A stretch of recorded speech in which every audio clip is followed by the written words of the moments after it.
Hey guys, so I am wrapping up a video right now on a quilt, DIY quilt video that we are I've been splicing together as requested by a buddy of ours, Cookie Coon, who wanted to see the video work on the step-by-step procedure on how to make this type of quilt that we've been talking about doing and filming for one of our buddies. But we wanted to post it online on YouTube, and we wanted to see if you guys have been always awesome giving comments and feedback and everything like that on almost everything we do.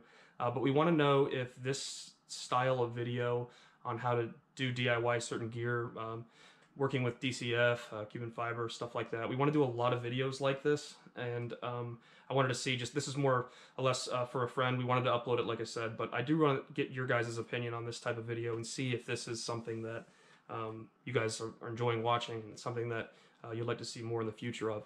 We've been playing around with different ideas on how to do some DIY stuff, whether it's step by step or like really hard specifications on the gear that we're going to be making and why and all those things.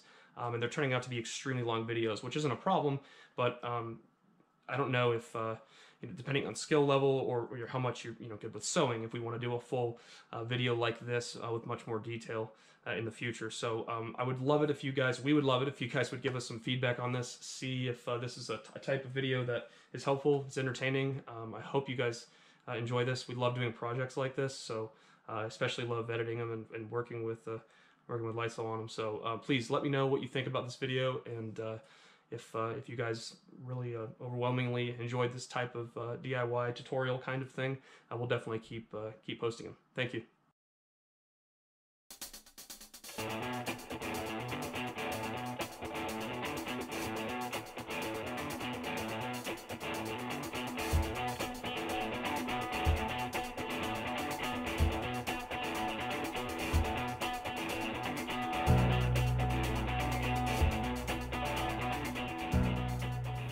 I've had my eye on a synthetic top quilt for quite a while. I really like the Enlightened Equipment Enigma with the sewn in foot box, and it's rounded off at the bottom. I had about 6 extra yards of Hyper D from Ripstop by the Roll in the 1 ounce per square yard and a couple of different colors. So I picked up some 3.6 ounce per square yard Climashield Apex and wanted to make myself a top quilt. I also picked up some 3/8 inch grosgrain ribbon, and they sell a small side buckle 3/8 inch as well.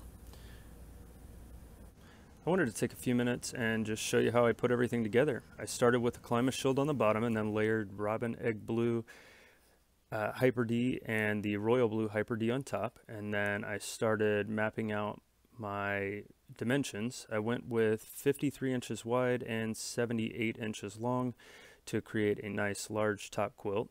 Now once I drew my lines on there, I went ahead and pinned all 3 layers together, and I pinned on the inside of my lines. That way when I cut it out, I would have a piece of fabric, the layered up pieces of fabric stuck together so that I could move them around.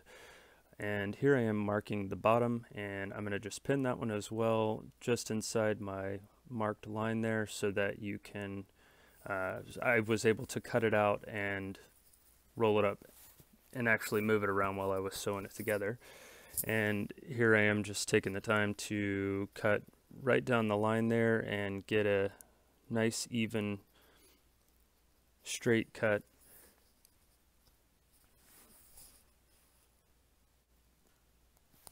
Okay, so once I made the cut along the bottom, I just did the same cut up the sides following the line, and everything was pinned to the inside of that line, which was a really handy trick I picked up from watching Joe Brewer over at Backpacker Banter, and it's something that he did on a quilt tutorial that he made, and I thought that was a really handy trick, so wanted to use that. And so I rolled everything up, kind of moved it out of the way, and went ahead and mapped out the circle for the bottom of the foot box, and I'm just going to pin everything in place and cut around the edge of that. And I gave myself a little bit more space here as I was cutting around that line just to make sure I had plenty of room for the roll hem. Then I needed a couple of more components just prepared, so I cut some 3-inch long pieces of that 3/8 inch grosgrain and flame treated the ends, and that's going to be how I'm attaching the side buckle at the top for the cinch around the neck or collar of the quilt. That way you can tighten it up and cut out any chances of getting a big draft or anything like that, and just warm up the quilt a little bit more. I did need to create the channels for that cinch at the top, so I'm just cutting a couple of strips of that Hyper D 2 inches wide, and then I'm going to roll hem the end here. Okay, so once I had the roll hem done on the channels, I went ahead and folded them in half, and I'm tucking them in between the layers and to the inside of the quilt. That way, when I follow through with the idea of this quilt, sewing all 3 layers together and leaving just a small section at the bottom, or I think I ended up going ahead and leaving the full bottom completely open, and then turning the quilt inside out, I was able to have these channels then exposed on the outside of the quilt. So it ended up working out really well.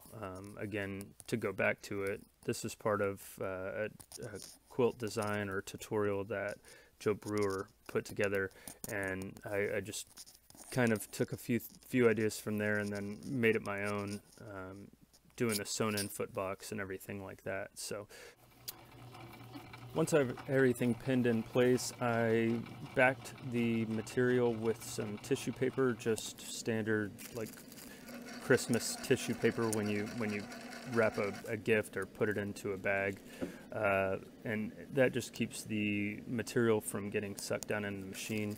Now when I'm sewing it, I have my 2 layers of Hyper D on the top, and then the Climashield's actually on the bottom, which would go it serves a purpose of that Climashield not getting hung up in the feed dog of the machine, and just really allows everything to kind of sew together nicely here. And with the backing of the tissue paper, it really just went together well. It was a matter of just keeping everything aligned and staying on the edge of the fabric, not making the seam too big or getting off of the fabric completely. One thing that I did run into and was surprised to see it was there were some variants in the thickness of the Climashield. I thought there was going to be a little bit more uniformity to it, but there was definitely some areas where it was much thicker or more dense than others, and then some of the areas that weren't as thick were very, very thin. So I made my way through here, just sewing all the way around the top of the, all the way around 3 sides of the quilt, and getting everything stitched up and leaving, again, that bottom section open for turning everything inside out when I was finished. And it worked out quite well. All right, so once I made my way around the 3 sides of the quilt, I went ahead and flipped it to have the right side facing out, and I am taking the open bottom hem of that and just rolling the inner layer over the insulation and stitching that. Followed that up with going ahead and rolling the outer layer in and pinning it in place so that I could have a nice finished edge on the bottom. And then once everything was pinned in place, I ran a quick seam down the edge of that, and you can see me actually kind of fighting this here a little bit. The Climashield, like I was saying, it had some very thick areas and some very thin areas, so there was some variance in the thickness of it, and it made for a little bit of tough sewing, just trying to get everything lined up and get a nice clean edge at the bottom there.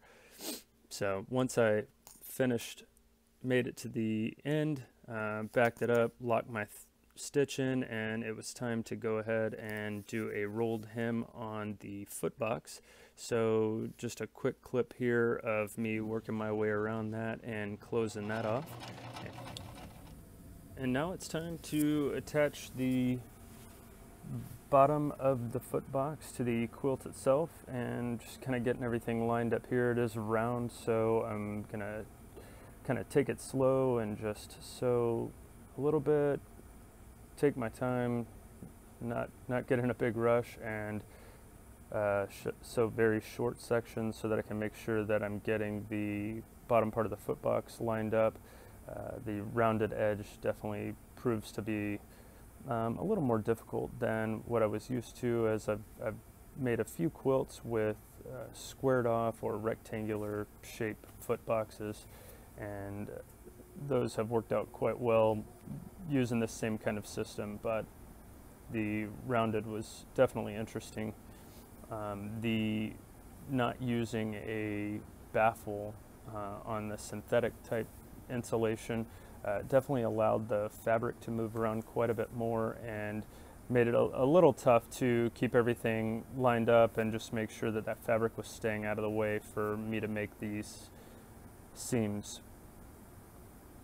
I had to just mess around with the dimensions a little bit. You could see that I picked up a tape measure there and double checked my measurement before I continued on, and here I'm just closing up the bottom of the foot box, and we'll take it outside and try it. All right, I finished up my 3.6 ounce per square yard Apex top quilt.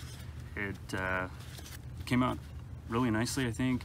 Its total weight came in right at 18 ounces. It's like 18.02 ounces, something like that. In the video where I'm kind of putting everything together, I didn't show the final step where I attach the cordage or anything for the closure around the top, and it's a really easy process. I'll show it to you here in just a second, and I think all in all, I'm happy with it. I definitely learned some things and would do some things differently, but all in all, for just having the extra material kind of laying around, and then all I had to buy was the Climashield. So I was able to put this thing together with stuff I already had for right at 30 bucks. So not bad at all. So very happy to have it, and very happy with how it came out. So I'm gonna unpack this thing. I'm just warming up some coffee here, and I'm gonna lay this out and I'll show it to you.